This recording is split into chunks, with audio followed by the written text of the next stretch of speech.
Mastering when in non-defining relative clauses. Hello, English learners. Today, we're diving into the fascinating world of non-defining relative clauses, with a special focus on using the word when for times. We'll break it down, clarify the concept, and help you grasp how to use it effectively in your conversations. To begin, let's understand what non-defining relative clauses are. These are additional pieces of information that we add to a sentence. Information that's useful but not absolutely essential. We usually separate these clauses with commas, and if we remove them, the main message of the sentence still stands.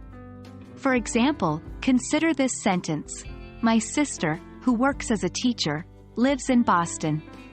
Here, who works as a teacher is a non-defining relative clause. It gives us extra details about my sister but doesn't change the main point, which is that my sister lives in Boston. Moving on, we come to the usage of the word when in non-defining relative clauses. When is generally used for indicating time in a sentence. So how do we use when in a non-defining relative clause?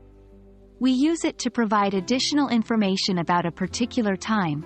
For instance, look at this sentence: I'll never forget 1999, when I first moved to New York.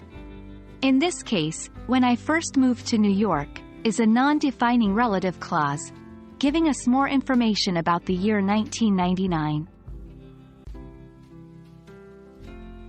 There are some handy tips to remember when using when in non-defining relative clauses. 1. Always put a comma before and after the clause. This will signal to the listener or reader that you're adding extra information. 2. Keep the tense consistent. If you're talking about the past, keep the whole sentence, including the non-defining clause, in the past tense. 3. Use clear and concise language in the non-defining clause. Remember, this part of the sentence is to add detail, but it's not essential, so keep it brief. And that's a wrap on using when in non-defining relative clauses. Keep practicing, as practice is the key to mastering this aspect of English grammar. We hope this video has been informative and will help you in your journey towards becoming a fluent English speaker. Stay tuned for more insights into the English language.